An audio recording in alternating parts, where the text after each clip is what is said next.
सत साहिब सतगुरुदेव की जय। बंदी छोड़ कबीर साहिब जी की जय। बंदी छोड़ गरीबदास जी महाराज जी की जय। स्वामी राम देवानंद जी गुरु महाराज जी की जय हो।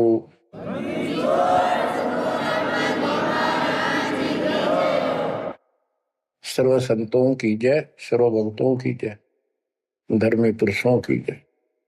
श्री काशी धाम की जय, श्री सुडानी धाम की जय, श्री क्रोथा धाम की जय, श्री बरवाड़ा धाम की जय। सत साहिब परम पिता परमात्मा कबीर जी की असीम हृदय से बच्चों, आज आपको अपने घर का पता चला। ये अरहट वाले कुएं में, ये अरहट का कुआ लोई या गलबंद है सब कोई, कीड़ी कुंजे पर अवतारा, हर हट डोरी बंधे कई बारा। इस हर हट जैसे कुएं में बहुत बार चक्कर काट चुके हो। अब इस झंझट से छूटने का समय आ गया। आप किसी से पूछ लो, कोई भी मरना नहीं चाहता, पर सबको पता यहां रह भी कोई नहीं गा। यह समस्या क्यों है? ये इसलिए है कि अब मृत्यु अच्छी चीज नहीं, सबसे घटिया ये है। फिर उम्र दोस्त था, जब तक जवान रहता है रोगी रोटी के चक्कर में उड़ जा रहा है, बस की बात नहीं। यहाँ की व्यवस्था ऐसी है, छोटे छोटे बच्चे होंगे, उनके पालने के लिए मर मिटता इंसान, और करना पड़े, देखे जहां भूखे बैठे। तो ये मजबूरी है अपनी। और फिर सारा जीवन बच्चों को पाल पोस कर पढ़ा कर शादी कर दी, उनके बच्चे हो गए। बच्चों, अपना कर्म के साथ जीव आप बैठे। बच्चे कितने अच्छे हों, कितनी अच्छी बहू आ जा पुत्रवधू, लेकिन कर्म में दुख है तो कोई न कोई इसी आंट चला देगा काल। वो चाह कभी आप उसकी मदद नहीं कर पाओगे, उसके कर्म ना करने दे। जैसे आपको बता, या फिर कोई ऐसी बीमारी हो जाएगी, बच्चे भी, बेटा भी, पुत्र वधू भी दोनों बैठ कर रोने जाएंगे, और वो चिल्लाए जा। सास या ससुर कोई भी है, वो कर्महीन इंसान दुख आवेंगे। वो दवाई भी जो आ सके हैं अच्छे हॉस्पिटल में ले जाएंगे, लेकिन उस दुख उस दर्द 2900 ने कौन मिटा होगा? बच्चों, बहुत बार समझा लिया आपको, कति आंख नहीं खुलने देता। यू काल केवल सतगुरु शरण में आने से इस काल का प्रभाव हट जाता है कुछ समय के लिए, और तब ये बातें अच्छी लगती हैं। ना कोई गाना, ना कोई बेंजू बजे, ना कोई अच्छा सुर निकाल ले जाते, केवल ये परमात्मा की अमर कथा सुनाई जाती है, उस दाता की बोली, उस कबीर परमात्मा की महिमा सुनाई जाती है। और धीरे धीरे जब पाप कम होते चले जाते हैं, यह इतनी अच्छी लगती है। वो गाने सुना करते बकवादी, एक अन्य के लिए लगते इनके सामने।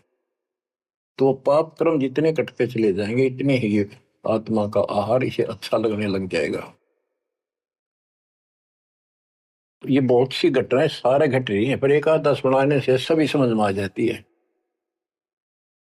एक व्यक्ति को अधर्म मार गया, पैरालिसिस होगा, और उसके 4 एकड़ जमीन थी, उन्हें 16 एकड़ बढ़ा दी। सारी जिंदगी मेहनत करी खूब कंजूसी के साथ। भगवान को जाने कौन था, कोई सुनता ही नहीं भगवान के बारे में। था उसको 4 लड़के हो गए, चारों की शादी कर दी, चारों अलग अलग हो गए।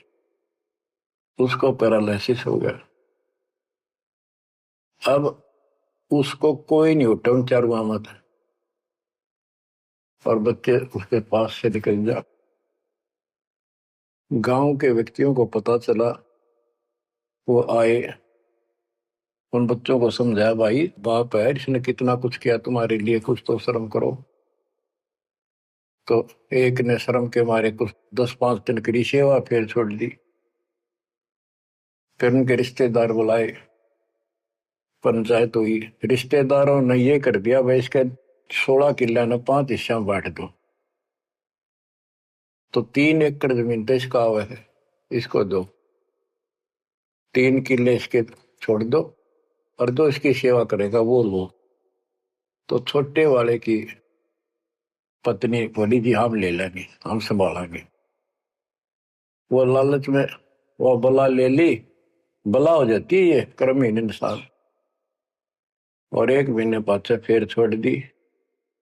फिर गांव के व्यक्ति आए, मेरा भाई क्यों नहीं संभालते तुम? वो बोलिए किले भी ले लो, मारो बस का कोई सबके बीच में। तो गांव के लोगों ने एक नौकर किया, 3 एकड़ जमीन में से उसका जो खर्चा वर्ता उसको ध्यान लगे। तो जब वो पंचायत हो रही थी, बताओ था एक आदमी, और हमने देखा कई जगह ऐसी घटना घटी।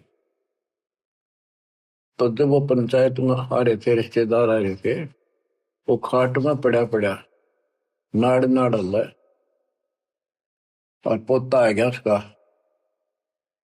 उस पोता ने इतनी दूर खड़ा था वो, 5-7 फुट, नो करा नाड़ का नहीं, अकबर आजा आजा लाट कर भाई नो, नाड़ नाड़ लर्ज किन्नो दिखा कर मैं इससे प्यार करना चाहता हूँ, और वो दूर बात।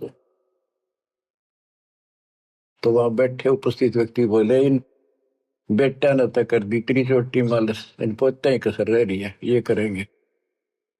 तो यहाँ अध्यात्म ज्ञान आता है।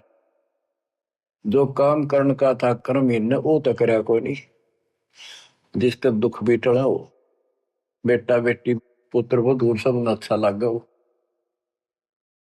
तो बच्चों यू काम करण का है, यह सबके साथ बढ़ जाएगी जाए, भगवान की शरण में नहीं रहता। 3 बातों को देखकर दास को और अधिक दृढ़ता लगी, भगवान के प्रति तड़पने लग गया कि सचमुच तो पहले देखा है सब पता, और भी सामान्य बातें देखी ना, बीमार हो तो भी माता पिता बैठे बैठे देखे जा, और वस्तु के लिए पुकारे जा, कोई सुनने तैयार नहीं था। कबीर साहब कहते बूढ़ा होकर पड़े खाट में, सुने बचन खारे, कड़वी बात सुना करेगा, और कुत्ते ताउन का भी सुख को नहीं, ये छाती फूकड़ आ रही। पुत्र वधु कह के गई बूढ़ा बुढ़िया ने के ध्यान रखियो को कुत्ता बिल्ली ना बढ़ जाए अंदर।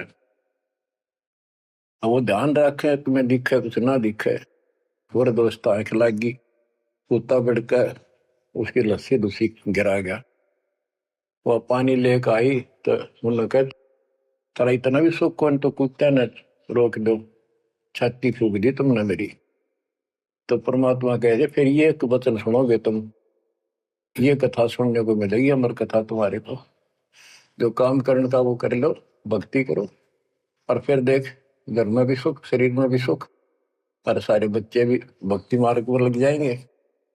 बच्चे सत्संग में जाएंगे, उनके मन दया पैदा होगी, भगवान का डर होगा, उनको अपने कर्तव्य का ज्ञान होगा कि माता पिता की भी सेवा करनी चाहिए, इन्ना में पाला पोसा है, दया बनती है अंदर इस ज्ञान से।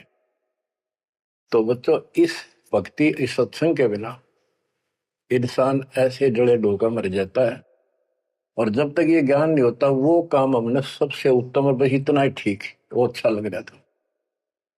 तो यहाँ कबीर साहब कहते सतगुरु के उपदेश का सुनिया एक विचार, जय सतगुरु मिलते नहीं फिर जाते यम द्वार। वो दुख और आगे देखो, मृत्यु के बाद यम के दूत घसीट के ले जाएंगे धर्मराय के उस न्यायाधीश के दरबार में, फिर उनका फैसला होगा इसको नरक में डालो, इतने वर्ष, इतने दिन, इतनी घड़ी कैलकुलेटेड होते होंगे।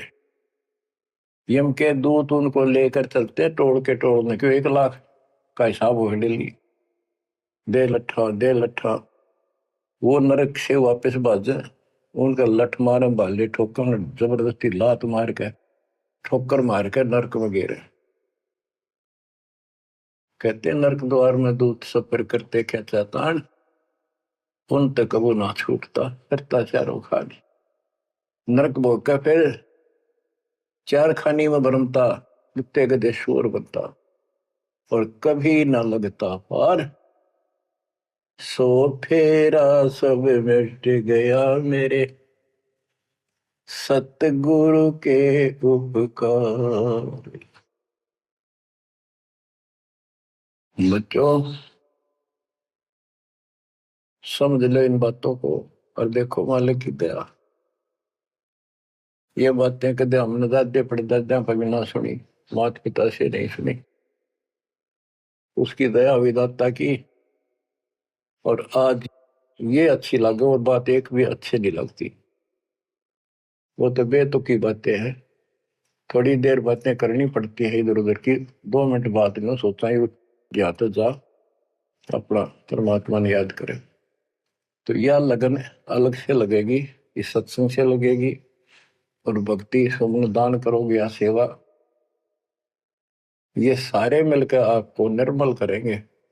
आपको हर तरह से शक्ति आत्मा को मिलेगी। भोजन खाते हैं तो उसमें सभी प्रोटीन सब प्रकार के खाने होते हैं, तभी स्वस्थ शरीर रहता है। इस प्रकार हमने सेवा भी जिसी बने, सुमन भी, दान भी, ये करना पड़ेगा।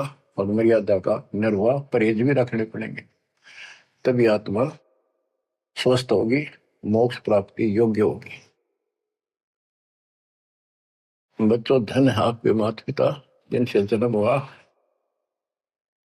आपकी किस्मत को अगर व्याख्यान करने लगो, आपकी किस्मत का वर्णन करूं, कोई शब्द नहीं दास के पास। इतनी अच्छी किस्मत लेकर जन्मे हो तुम। आपका मनुष्य जीवन इस समय, मनुष्य जीवन के बाद फिर आपको शरण मिल गई। गजब अजब बात यह है कि आपको शरण मिल गई। आप देखो नाम लेने तो पहले आप किस स्थिति में थे, क्या करा करते, सारा दिन कोहरे डले डोला करते, और मजदूर काल के मजदूर थे, बस पेट के मजदूर, बाचे बाचे अंडा थे। कोई भी अच्छा काम चाह कर भी नहीं कर पावा थे। आत्मा भी अच्छी थी, था आपकी नर्म भी थे, दया थी, भाव था, सारा था, भगवान की चाह भी थी, पर ऊपर सी थी, काम चलाऊ सा था। और नाम लेने से पहले जब आपने स्टार्ट किया इस मार्ग को, देख मन कितनी बगावत करे था। ये कैसे हो सकता है, ऐसे कैसे हो सकता है, हमने तो ये पूजा की, हमने ये देखा, ये सुना। तो काल ने परमात्मा से पहले कहा था कि तुम्हारा जो हंस जाओगा ज्ञान बताने के लिए, उससे पहले कहते देवी देव धाम पदुआओ, तीर्थ व्रत और ये झूठे जब तब मन लाओ। इस तरह की सारी शास्त्र साधना से इनको इतना मूर्ख बना दूंगा कि कोई भी उसके ज्ञान को सुनेगा नहीं। जाओ योग जीत संसारा, जीव न माने कहा तुम्हारा, जीव तुम्हारा कहा न माने, हमारी ओर हो बात बखाने। हमारी ओर होकर बात विवाद करेंगे तुम्हारे साथ।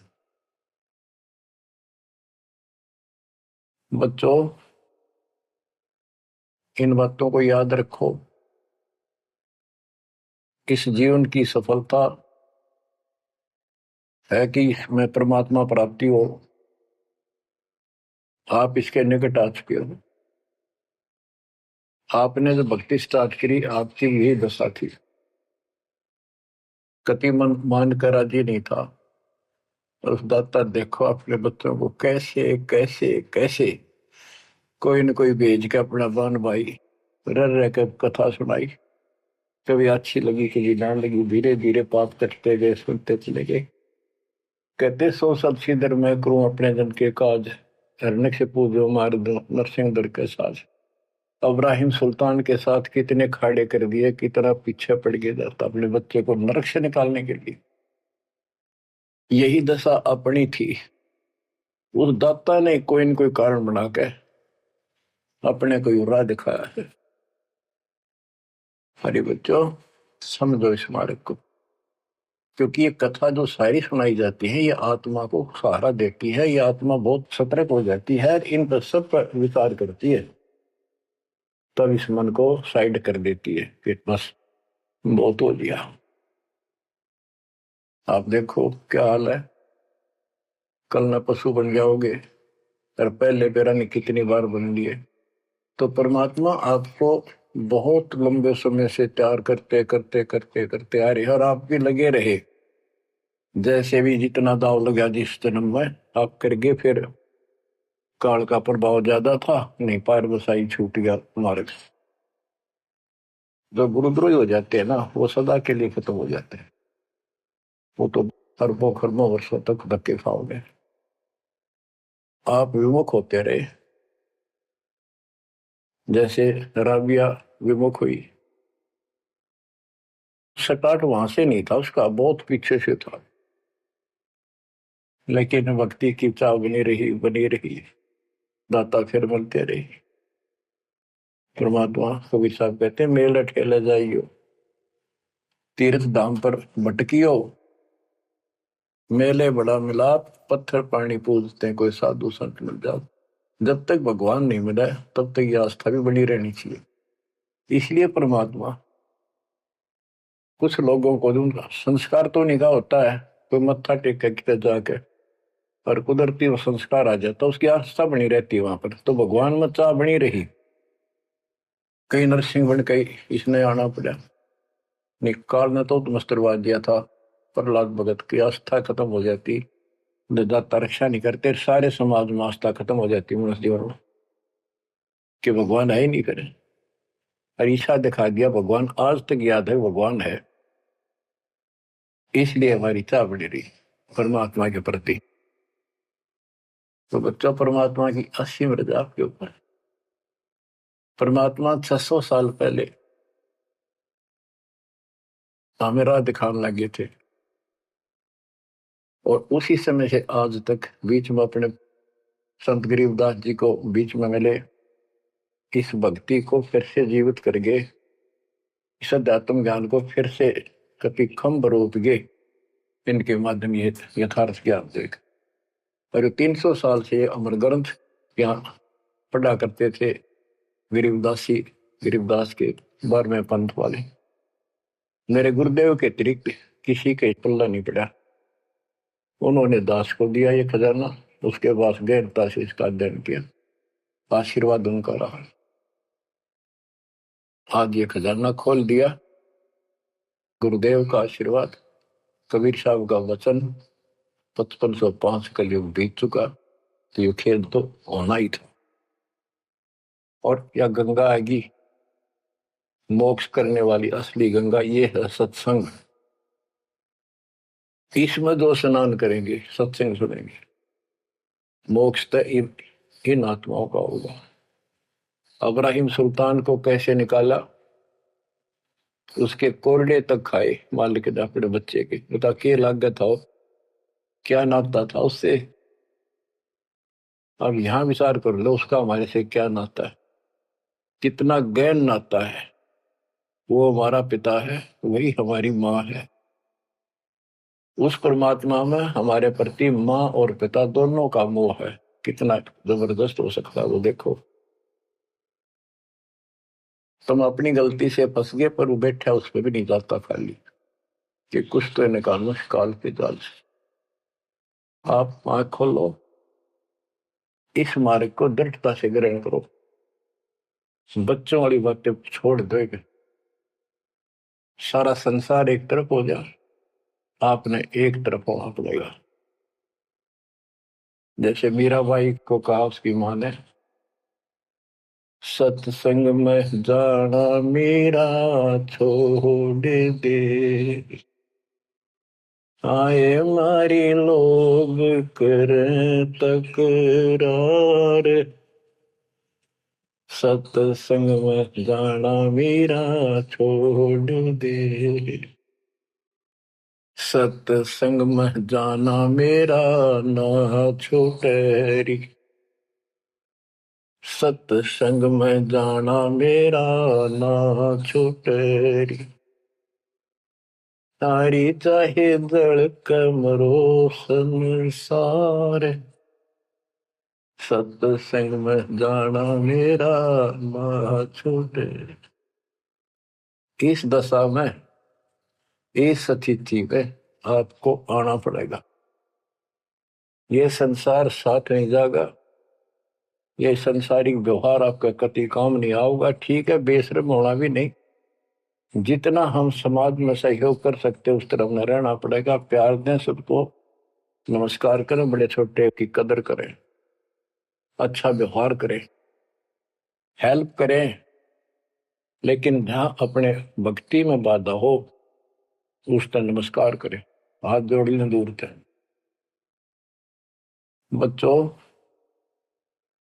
गरीबदास जी ने बताया है, गोरख से ज्ञानी गणे और सुखदेव दती जिहान, सीता सी गो भारिया संत दूर स्थान। पुण्यात्मा, आपको अध्यात्म सिलेबस, ये अध्यात्म का पाठ्यक्रम पढ़ाया जा रहा है, दास टीचर है, और इसको बार बार रटवाऊंगा, बार बार समझाऊंगा, क्योंकि टीचर सारा साल उस सिलेबस को रह रह कर रिपीट करवाया करे, तब बच्चों के आत्मा में, उसके मन में, बुद्धि में वो सेट होता है।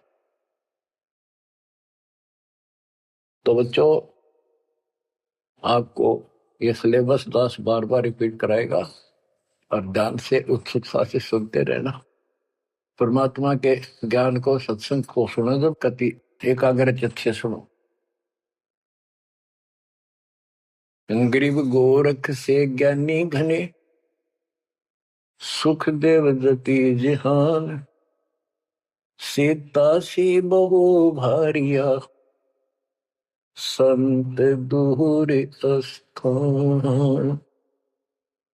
अब आपको अमर ग्रंथ की अमर वाणी का कुछ अंश सुनाऊंगा। जैसे दास की बुद्धि काम करेगी, इसको सरल भी बनाऊंगा। गरीब यज्ञ रची जब पांडव राजा, नो नाथो नहीं ना दुहबाजा, 84 सिद्ध रिद्ध सब मोहे, पूर्ण ब्रह्म ध्यान नहीं जोहे।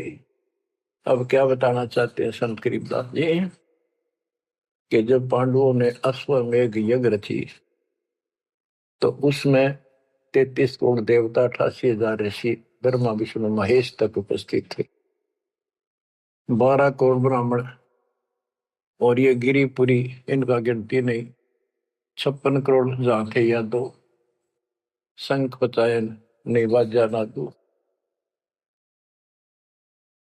तो कहने का भाव ये है कि गोरख से ज्ञानी गणे, सुखदेव जति जिहान, प्रसंग ये है।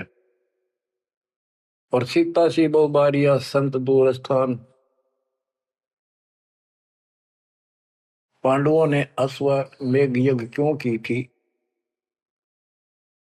श्री कृष्ण जी जो उनके गुरु थे, त्रिलोकीनाथ विष्णु अवतार, उन्होंने बताया था कि तुमने, क्योंकि युधिष्ठिर जी को भयंकर स्वप्न आने लगे, बेचैनी होगी, भूख गई, रात की नींद गई, वैद्यों से इलाज करा लिया, कोई आराम नहीं हुआ। श्री कृष्ण जी के गुरु थे, उनसे समाधान जाना और कारण पूछा कि ये हुआ क्यों।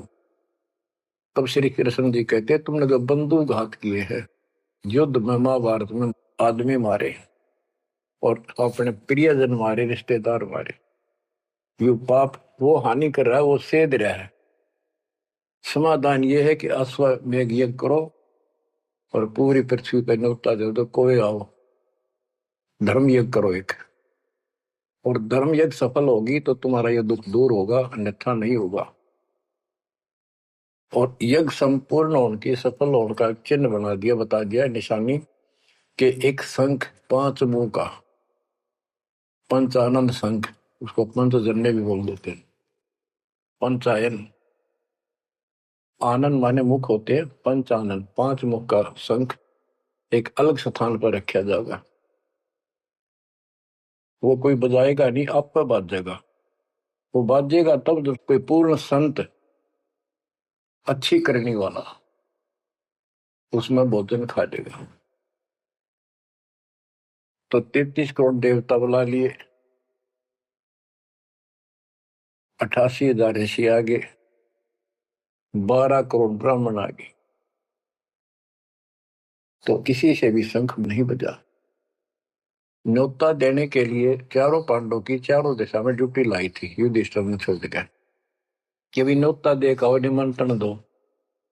भीम का निमंत्रण देने की जो दिशा थी, ड्यूटी थी जिस साइड में, उसमें सुदर्शन नाम के एक सुपच, जिसे आजकल शेड्यूल कास्ट कहते हैं, उसमें सुपच कहते थे, और वाल्मीकि जाति में थे वो। भीम वहां गया। भीम ने उनको निमंत्रण दिया कि भगत जी हमारे वहां आइयो, और मैं युधिष्ठिर राजा का भाई भीम हूं, और ऐसे ऐसे हमने एक अश्वमेध यज्ञ रची है, आप आमंत्रित हैं। तब सुदर्शन जी ने कहा, सुपच ने, कि भीम तुमने तो इतना पाप कर रखा, कसाई भी फीका पड़ गया, तुमने ऐसा जुल्म कर दिया। वो बहन आज तक रो रही है, जो विधवा होगी सैनिकों की, उनके बच्चे टक्कर मार रहे हैं, माँ से पूछ रहे हैं पिताजी कब आएंगे छुट्टी। उनकी माँ एकांत में ज्यादा रो रही है, तुम बैठ के ठाठ कर रहे हो और तुम मौज कर रहे हो, तुम तो नरक में डाले जाओगे। मुझे बुलाना है, जो अश्वमेघ तुम करने जा रहे हो, ऐसी अश्वमेघ 100 का फल मुझे संकल्प करो, 100, तब मैं तुम्हारे जाके रोटी खाऊं, मैं कौन पड़े से नरक में। अब अहंकार था भीम को कि हमारी यज्ञ तो सफल होनी है, क्योंकि श्री कृष्ण जी रहे साथ। तो उस भगत को कहा कि तेने आना होता आज, ये निफालतू ना बोले कि तेरे बिना वह काम अड़ा है, हमारे कोई आंट नहीं लगती। तो सुदर्शन जी चुप हो गए, साकेत और सवान को उल्ट जवाब ना दे। जब उनका कति संपूर्ण नहीं हुआ, वो काम नहीं बना, 33 करोड़ यादव सारे आ लिए, सब ने भोजन खा लिया, शंख नहीं बजा। जब एक दूसरे के मुंह को देखा, वो उपस्थित ऋषि संत देवता ये बतला रहे हैं कि इनके पाप गणे कर लिए इनने। हाँ, शंख बजेगा कहां से, अपने ऊपर ना लेते। अरे, अब जैसे ये माया के अंग का प्रसंग है, वाणी वो चल रही है कि इस देवी ने, इस माया ने काल के दबाव में यह सबको भ्रमित कर रखा है, सत साधना करने नहीं देती, शास्त्र साधना में डरे डुबावे, कर तो काट रहा है, लेकिन यह उसके दबाव में आ गई, या क्या करे, फंस गई, इसके साथ आकर निकम्मे गए। तो बच्चों, तब युधिष्ठिर बोला, महाराज हमारे पाप गणे हैं भगवान, ये तो कभी नहीं बात जाए। तो मन पता है क्या हाल हो रहा है, वो मेरे स्वप्न में भी दिखाई देते हो, बच्चे रोते हुए, उनकी विधवा रोती हुई टक्कर मार रही है। कृष्ण जी बोला, भाई इस शंख न बजाने वाला आया को नहीं। भीम को बुलाया कि बताओ इस साइड में किसकी ड्यूटी थी निमंत्रण देने की, कि भीम की थी। भीम से पूछा कि तुम ऐसे ऐसे एक सुदर्शन नाम का संत है, उसको न्योता नहीं दिया। तो बोला, जी निमंत्रण दिया था, पर वो तो कुबोल आदमी है, ये बातें बोली है कि तुम पापी हो, अपराधी हो, वो तो गलत बोला। कृष्ण जी बोले, आपने क्या कहा। भीम बोला, मैंने कह दिया तो नाना होता जी, आपने ना तो मत आइए। श्री कृष्ण जी बोले, सारा काम खराब कर दिया, साधु संतों से ऐसे नहीं बोलना चाहिए, वो जो कहते हैं उसमें कोई दम होगा बात में। तुम तो सारा काम बिगाड़ दिया, अब बता क्या करेगा, इतना पैसा लग गया, बात वही की वही, ओडे मुंह हो गया भीम का, कहते माँ चिरा था, तक के दिफा था। श्री कृष्ण जी बोले, बैठ साले, रथ तैयार करो। उस दौरान जब यह घटना घटी, उसमें परमात्मा करुणा में नाम से प्रकट थे कबीर साहब, और सुदर्शन उस करुणा में परमात्मा के बच्चे थे, शिष्य थे। सुदर्शन जी ने अपने गुरुदेव को जाके बताया कि महाराज ऐसे ऐसे वो भीम आया था, और मैंने उसको बोल दिया भाई ऐसे ऐसे कर। परमात्मा बोले, बा वो यज्ञ तो उनकी पूरी हो को ना, उन तो वो सारे माया के पुजारी बैठे हैं, वह फिर आओगे, तू खिसक जाए यहां ते। सुदर्शन जी तो निकाल दिए, परमात्मा सुदर्शन रूप बनाकर बैठ गए। पांचों पांडव छठे कृष्ण जी गए, 1 योजन 12 किलोमीटर दूर रथ से उतर लिए और पैदल चल पड़े। जाके श्री कृष्ण जी ने दंडवत प्रणाम किया तो पांडव तापा मरे पड़े थे, पांचवा ने उन्होंने किया। तब सुदर्शन जी बोले, अब सुदर्शन जी कहूंगा मैं, क्योंकि ये फिल्म है, फिल्म में जो रोल जो करता है वही बोला जाता है। सुदर्शन जी ने कहा, आओ त्रिलोकीनाथ, कैसे आना होगा। श्री कृष्ण जी बोले, हे सृजनहार, हे सारी सृष्टि के रचनहार, आप जानी जान हो, ये पांडव है और ऐसे ऐसे अश्वमेघ यज्ञ की है, वो आपके बिना संपूर्ण नहीं हो सकती। आप दया करो और भीम की गलती को माफ करो। सुदर्शन जी बोले, भाई मैंने जो शर्त रखी थी वह पूरी कर दो। भीम ने पूछ लो क्या शर्त थी मेरी, वो जी पता हमारे को। तो श्री कृष्ण जी ने कहा कि संत मरण को ऊंचा लियो तज माया अभिमान, जो जो कदम आगे रखे सो सो यज्ञ समान। ये देख लो किसी में इतना भी अहंकार नहीं है। आज ये कति टूटे पड़े हैं, सारा खर्च हो लिया पैसा, बात वही खड़ी है। और वहां से लेकर यहाँ तक हम आए हैं, जितने हमारे कदम